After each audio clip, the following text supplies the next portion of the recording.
नमस्कार, मी रेश्मा साळुंखे. बातमीपत्रात आपल्या सगळ्यांचं स्वागत. दिवसभरातल्या सगळ्या महत्त्वाच्या बातम्या सविस्तर आपल्याला जाणून घ्यायच्या आहेत. बुलेटिनच्या सुरुवातीला एक धक्कादायक बातमी आहे बीडमधून. कोरोनामुळे मृत्युमुखी पडलेल्या तब्बल 22 जणांचे मृतदेह एकाच ॲम्ब्युलन्समधून नेण्याचा प्रकार अंबेजोगाईत घडलेला आहे. यावरून स्वामी रामानंद तीर्थ रुग्णालयाविरोधात संताप व्यक्त होतोय. धक्कादायक बाब म्हणजे याच रुग्णवाहिकेतून नंतर रुग्णांनाही नेलं जात असल्याचा आरोप होतोय. अंबेजोगाईतली ही धक्कादायक दृश्य आणि फोटो समोर आलेले आहेत. एकाच ॲम्ब्युलन्समध्ये 1-2 नाही तर तब्बल 22 कोरोना रुग्णांचे मृतदेह आहेत ते रचून नेण्यात आले. रुग्णालयाकडे इतर काही व्यवस्था नव्हती का असा प्रश्न या निमित्तानं उपस्थित होतोय. त्यावरून धक्कादायक गोष्ट ही की नंतर याच रुग्णवाहिकेचा वापर इतर रुग्णांसाठी देखील करण्यात आला.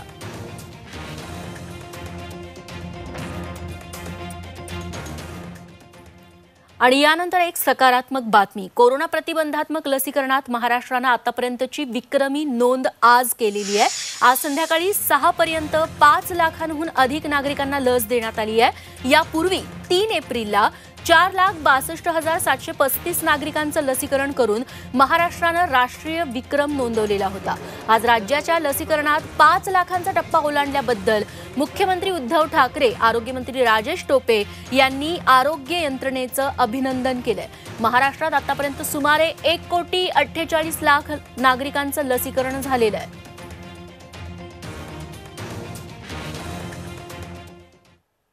दुसरीकडे राज्यात आज नव्या कोरोना रुग्णांपेक्षा कोरोना मुक्त झालेल्यांची संख्या जास्त आहे. कारण आज राज्यात कोरोनाचे 48,700 नवे रुग्ण वाढले तर तब्बल 71,000 कोरोना मुक्त नागरिकांना डिस्चार्ज देण्यात आलाय. गेल्या 24 तासात 524 कोरोना बाधितांचा मृत्यूही झालेला आहे. 21 दिवसानंतर पहिल्यांदाच कोरोना रुग्णसंख्या 50,000खाली वाढली आहे.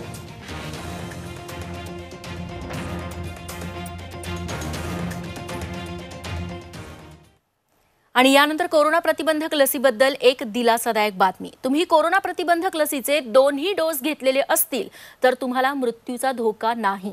खुद्द राज्य सरकारच्या आरोग्य विभागाचं हे निरीक्षण आहे. त्यामुळे कोरोनामुळे होणारे मृत्यू रोखायचे असतील तर लसीकरणाशिवाय दुसरा पर्याय नाही. पाहुयात ही पॉझिटिव्ह बातमी. 2 डोस जिंदगी के. कोरोना लसीचे 2 डोस घ्या, मृत्यू टाळा. 2 डोस घेतलेल्यांना मृत्यूचा धोका नाही. लसीचे 2 डोस घेतल्यानंतरही अनेकांना कोरोनाची बाधा झाली. मात्र 2 डोस घेतलेल्या कोणत्याही रुग्णाचा मृत्यू झालेला नाही असं निरीक्षण राज्य सरकारच्या आरोग्य विभागानं नोंदवलंय. आज मितीला राज्यात 1,45,00,000 नागरिकांनी लस घेतलीय. त्यापैकी 1,25,00,000 लोकांनी केवळ पहिला डोस घेतलाय तर 20,29,000 नागरिकांनी दोन्ही डोस घेतले. आतापर्यंत महाराष्ट्रात कोरोनामुळे 64,760 मृत्यू झाले. मृतांमध्ये लसीकरण पूर्ण न झालेल्या रुग्णांचाच समावेश आहे असं सरकारच्या वतीनं स्पष्ट करण्यात आलंय.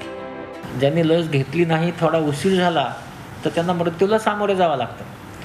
पण आपण लस घेतली असेल तर आपल्याला फार मोठ्या प्रमाणात आजार होत नसल्यामुळे मृत्यूच्या प्रमाणामध्ये घट होते आणि आपलं जे काही व्हेंटिलेटर लागणार आहे, ऑक्सिजन लागणार आहे, अशा गोष्टी आपल्याला लागत नाहीत.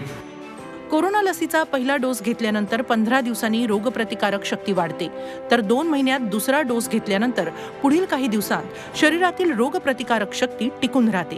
त्यामुळे त्यांना पुन्हा कोरोना झाला तरीही ऑक्सिजन किंवा व्हेंटिलेटरची गरज पडत नाही. त्या रुग्णाला शक्यतो कोणताही गंभीर स्वरूपाचा आजार होत नाही असं आरोग्य विभागानं स्पष्ट केलंय. याचाच अर्थ कोरोनामुळे होणारे मृत्यू रोखायचे असतील तर लसीचे 2ही डोस घेणं गरजेचं आहे. ब्युरो रिपोर्ट, झी 24 तास. आणि यानंतर एक महत्त्वाची बातमी. तुम्ही घरात असाल तरी मास्क वापरणं आवश्यक असल्याचा सल्ला नीती आयोगाचे सदस्य डॉक्टर VK पॉल यांनी दिलाय. कोविड पॉझिटिव्ह रुग्णानं कायम मास्कचा वापर केलाच पाहिजे असं ते म्हणालेत. तसंच तुमच्या घरात कुणाला कोरोना झाला असेल तर तुम्हालाही आहे असं गृहीत धरून काळजी घ्या आणि उपचार सुरू ठेवा असंही त्यांनी सांगितलंय. तर पॅनिक होऊन अनेकांनी ऑक्सिजन आणि रेमडेसिवीरचा साठा केल्यामुळे टंचाई निर्माण झाल्याचं आरोग्य खात्याचे सहसचिव लव अग्रवाल यांनी स्पष्ट केलंय.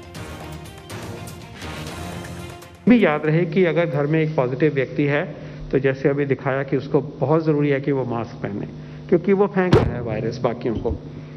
और बल्कि अब मैं कहना चाहूँगा कि सीधा टाइम आ गया कि घर में हम वैसे ही अब मास्क पहनना शुरू करें। हम बाहर की बात करते थे, लेकिन संक्रमण जैसे है ज़्यादा है तो घर में भी बाई चांस किसी को आ गया है तो जहाँ तक हो गए घर में भी जब हम किसी के साथ बैठे हैं तो मास्क लगाएं तो फ़ायदा है। लेकिन डेफिनेटली अगर कोई पॉजिटिव है उसको भी मास्क लगाना है, बाकियों को भी लगाना है, उसको दूसरे कमरों में रखना है। यानंतर एक चांगली आदर्श बातमी नंदुरबारमधून। राज्यासह सध्या सगळ्या देशात ऑक्सिजनचा तुटवडा जाणवतोय। महाराष्ट्रात तर इतर राज्यातून ऑक्सिजन आयात करण्याची वेळ आली आहे, पण आदिवासी बहुल नंदुरबार जिल्ह्यात मात्र तसं घडत नाहीये आणि हे घडलंय तिथल्या जिल्हाधिकाऱ्यांमुळे। रुग्णालयातला ऑक्सिजन साठा संपला।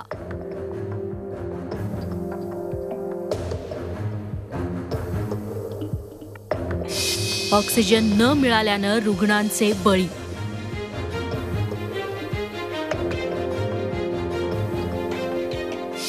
रुग्णांच्या नातलगांच्या लांबच लांब रांगा।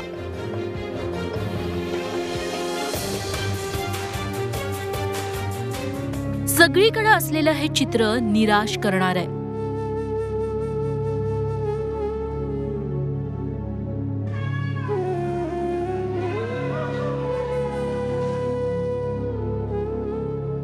ऑक्सिजन अभावी रुग्णांचे बळी जात आहेत। देशातल्या एका जिल्ह्यात मात्र नेमकं उलटं चित्र दिसतंय। अभिमानाची गोष्ट म्हणजे हा जिल्हा आहे महाराष्ट्रातला। आदिवासी बहुल नंदुरबार जिल्ह्यात ना ऑक्सिजनची टंचाई आहे ना सिलेंडरसाठी धावाधाव। याचं श्रेय जातं स्वतः डॉक्टर असलेले जिल्हाधिकारी राजेंद्र भारुड यांना। कोरोनाची पहिली लाट सप्टेंबरमध्ये ओसरायला सुरुवात झाली। त्याच वेळी दुसरी लाट निश्चित येणार आणि ती पहिल्या लाटेपेक्षा जास्त घातक असेल हे डॉक्टर भारुड यांनी आधीच ओळखलं। जास्त मागणी नसतानाच त्यांनी जिल्हा रुग्णालयात ऑक्सिजन निर्मिती प्रकल्प उभारला। हा प्रकल्प यशस्वी झाल्यावर दुसरे युनिटही बसवलं। या 2 युनिटमधून 101 रुग्णांना पुरेल एवढा 250 जम्बो सिलेंडर्स भरून ऑक्सिजन तयार होतो। तिसरा प्रकल्प शहाद्यात सुरू झालाय। तळोदा आणि नवापूरच्या प्रकल्पांचं कामही सुरू झालंय। या सर्व प्रकल्पांसाठी जिल्हा नियोजन निधी आणि CSR फंड वापरण्यात आलाय। आज जिल्ह्यात गव्हर्नमेंटची साधारणतः 1800 लिटर पर मिनिट एवढी कॅपॅसिटी आहे आणि प्रायव्हेटची सुद्धा 200 ते 300 लिटर पर मिनिट कॅपॅसिटी आहे। अजून आमचे 2 प्लांट इन प्रोग्रेस आहेत आणि एक लिक्विड टँक इन प्रोग्रेस आहे। मला असं वाटतं की हे सर्व जर आम्ही करू शकलो तर नंदुरबार जिल्हा हा बऱ्याच अर्थी स्वयंपूर्ण राहू शकेल। सगळ्या देशाची ऑक्सिजनसाठी धावाधाव सुरू असताना नंदुरबार मात्र आत्मनिर्भर आहे। 3.5 मेट्रिक टन ऑक्सिजनची गरज हे 3 प्रकल्प पूर्ण करतात। त्यामुळे रुग्णालयांवर ताण कमी आहे आणि नातलगांचा तणावही कमी आहे। हॉस्पिटलमध्ये अनइंटरप्टेड असा ऑक्सिजन सप्लाय सुरू असतो, त्यामुळे बाकीच्याला धोका आम्ही येऊ देत नाही। इथल्या प्रशासनाने जो काही ऑक्सिजनचा प्लांट चालू केलेला आहे तो बऱ्यापैकी चांगला आहे आणि लोकांना ऑक्सिजन भेटतं, पेशंट चांगल्या प्रकारे बरं होतंय। शांततेच्या काळात कष्ट केले की युद्धात कमी रक्त सांडतं असं म्हणतात। नंदुरबारचे जिल्हाधिकारी डॉक्टर भारुड यांनी हेच कृतीतून सिद्ध केलंय। राज्यात आणि देशात त्यांच्यासारख्याच द्रष्ट्या अधिकाऱ्यांची गरज आहे। प्रशांत परदेशीसह ब्युरो रिपोर्ट झी24 तास नंदुरबार। यानंतर वळूयात पुढच्या बातमीकडे। सध्या देशात 5 राज्यांच्या विधानसभा निवडणुका पार पडतायत। याच पार्श्वभूमीवर कोरोना काळात निवडणूक रॅलीला परवानगी देण्यावरून मद्रास हायकोर्टानं निवडणूक आयोगाची चांगलीच कानउघाडणी केली आहे। कोरोनाच्या दुसऱ्या लाटेला निवडणूक आयोगच जबाबदार असून या प्रकरणी अधिकाऱ्यांवरती गुन्हा दाखल करून खटला चालवायला हवा असंही कोर्ट म्हणाले। मुख्य न्यायाधीश संजीव बॅनर्जी यांनी कोरोनाच्या नियमांचं काटेकोरपणे पालन व्हायला हवं असं म्हटलंय।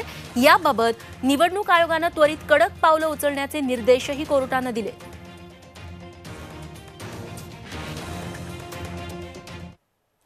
बातमी ठाण्यातून। ठाणे शहरातील वर्तकनगरमधील खासगी कोविड वेदांत रुग्णालयामध्ये 4 जणांचा मृत्यू झाला। ऑक्सिजन अभावी हे मृत्यू झाल्याचा आरोप मृतांच्या नातेवाईकांनी केलाय, तर हे रुग्ण अत्यवस्थ होते असं रुग्णालय व्यवस्थापनानं म्हटलंय। राज्यात अशा घटना वारंवार होत असल्यानं आरोग्यमंत्री राजेश टोपेंनी राजीनामा द्यावा अशी मागणी भाजप नेते किरीट सोमय्या यांनी केली आहे। तर या प्रकरणी 6 जणांच्या उच्चस्तरीय समितीकडून चौकशी होणार असल्याचं गृहनिर्माण मंत्री जितेंद्र आव्हाड यांनी सांगितलंय।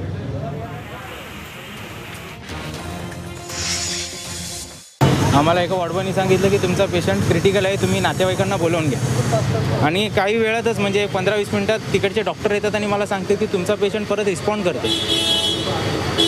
असं हे 2 वेळा झालं. आणि नंतर मग आम्ही ती गोष्ट सोडून आम्ही खाली उतरलो आणि 3:30ला आम्हाला परत वरती बोलवलं आणि 3:30च्या दरम्यान आम्हाला सांगितलं की तुमचा पेशंट दगावला. तुम्ही सकाळी 9:15ला फोन करताय की तुम्हाला ते ऑपरेशन करायचं आहे आणि अर्ध्या तासात सांगता तुमचा पेशंट गेला.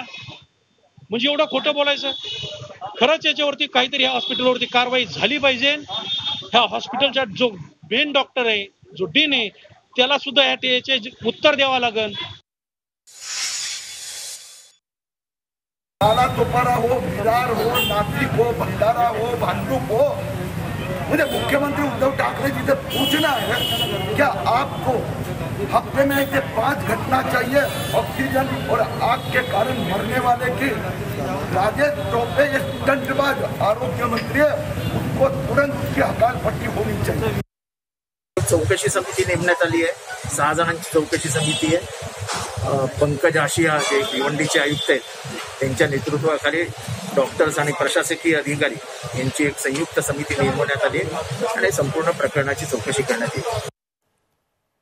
आता बातमी आहे राज्याच्या उपराजधानीतून. कोरोना संकटातही अनेक जण जीवावर उदार होऊन लोकांची सेवा करतायत. नागपूर महापालिकेतील 100 कर्मचारी निर्जंतुकीकरणासाठी अविरत झटतायत. यातल्या अनेकांनी स्वतः कोरोनाचा वाईट अनुभव घेतलाय. मात्र तरीही आपला निश्चय ढळू न देता या कोरोना योद्ध्यांची लढाई सुरूच आहे. पाहुयात उपराजधानीतल्या स्वच्छता दूतांचं कार्य. जीवाला धोका तरीही जपला स्वच्छतेचा वसा. निर्जंतुकीकरणासाठी झटतायत स्वच्छता दूत. कोरोना योद्ध्यांच्या धाडसाला सलाम.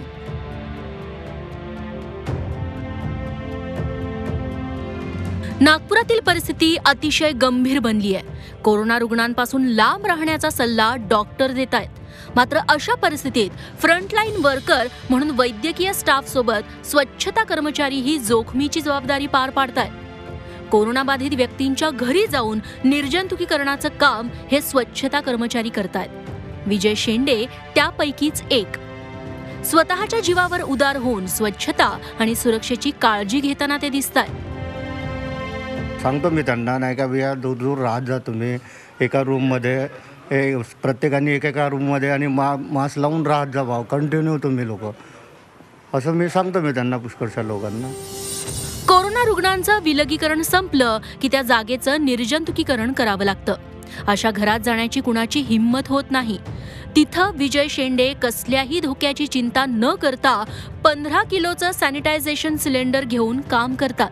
या दरम्यान त्यांना आणि त्यांच्या एका मुलीलाही कोरोनाची बाधा झाली होती.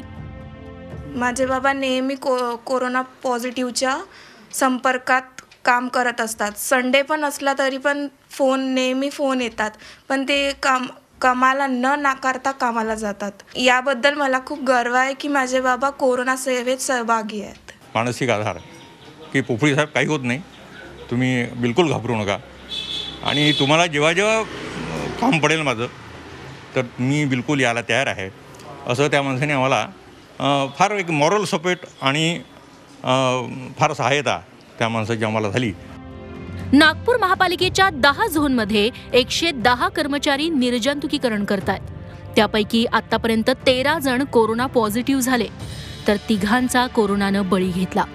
मात्र स्वतःच्या जीवाची पर्वा न करता समाजासाठी झटणाऱ्या या स्वच्छता दूतांना झी 24 तासचा सलाम. व्हिडिओ जर्नलिस्ट मंगेश हस्तक आणि अमर काणेसह ब्युरो रिपोर्ट, झी 24 तास, नागपूर.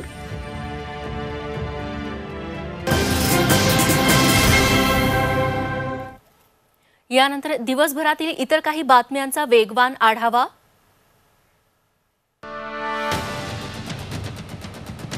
मध्य रेल्वेनं 10 प्रवासी एक्सप्रेस गाड्या उद्यापासून 10 मे पर्यंत रद्द केल्या आहेत. यात Manmad Mumbai Panchavati express, Jalna Mumbai Janshatabdi express, Ajni Mumbai Duronto express, Nagpur Pune express आणि दादर शिर्डी साईनगर एक्सप्रेससह इतर गाड्या आहेत, ज्या 10 मे पर्यंत रद्द करण्यात आल्या आहेत.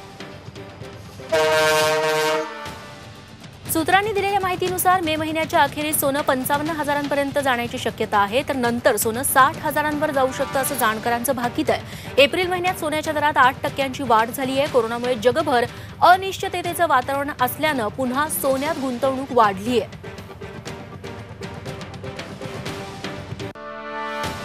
पुण्यात कोंढव्यातल्या प्राईम हॉस्पिटल परिसरात अँब्युलन्समध्येच रुग्णाचा मृत्यू झाल्यानंतर नातेवाईकांनी गोंधळ घातला. विशेष म्हणजे राष्ट्रवादीचे नगरसेवक गफूर पठाण हेही तिथं होते. त्यांच्या समर्थकांनी डॉक्टर तोतला यांना शिवीगाळ करून लाथाबुक्क्यांनी आणि लोखंडी पाईपनं मारहाण केली. या प्रकरणी 15 ते 20 जणांवर गुन्हा दाखल झालाय.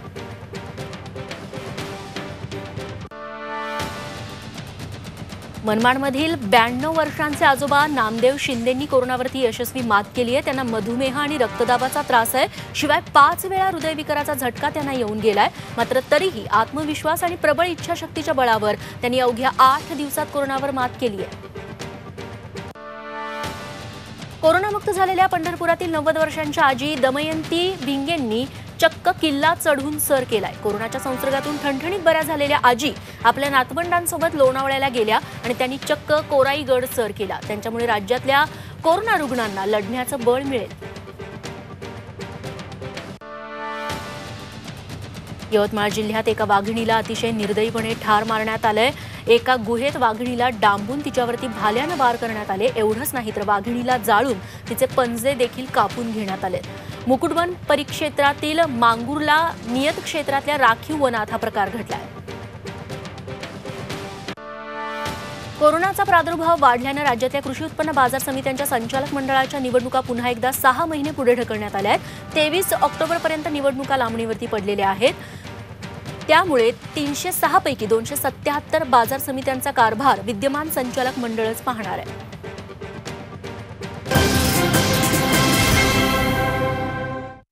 ब्रेकनंतर बुलेटिनमध्ये पुन्हा एकदा आपल्या सगळ्यांचं स्वागत. बातमी आहे अवकाळी पावसाची. आजपासून राज्यातल्या बहुतांश भागात पुढचे 5 दिवस अवकाळी पावसाचा इशारा देण्यात आला होता. हवामान खात्यानं वर्तवलेल्या अंदाजाप्रमाणे राज्यात आज अनेक ठिकाणी पावसानं हजेरी लावली. विदर्भ, मराठवाड्यासह पश्चिम महाराष्ट्रातल्या अनेक भागात विजांच्या कडकडाटासह पाऊस बरसला. कोल्हापूर जिल्ह्याच्या कागल, चंदगड आणि भुदरगड तालुक्यातील काही ठिकाणी गारपीट झाली. सेनापती कापशी गावातील रस्ते पांढरे शुभ्र झालेले बघायला मिळाले. सांगली जिल्ह्यातल्या अनेक गावातही विजांच्या कडकडाटासह पाऊस झाला. यवतमाळच्या वणी मारेगाव या तालुक्यामध्ये संध्याकाळी सोसाट्याच्या वाऱ्यासह अवकाळी पावसानं हजेरी लावली. सुमारे तासभर बरसलेल्या या पावसानं गारवा वाढलाय. चंद्रपूरलाही सोसाट्याच्या वाऱ्यासह मुसळधार पावसानं झोडपलंय. या पावसामुळे अनेक भागातील वीज पुरवठा खंडित झालाय. पुढचे 5 दिवस राज्यातल्या अनेक भागात अवकाळी पावसाचा इशारा देण्यात आलाय.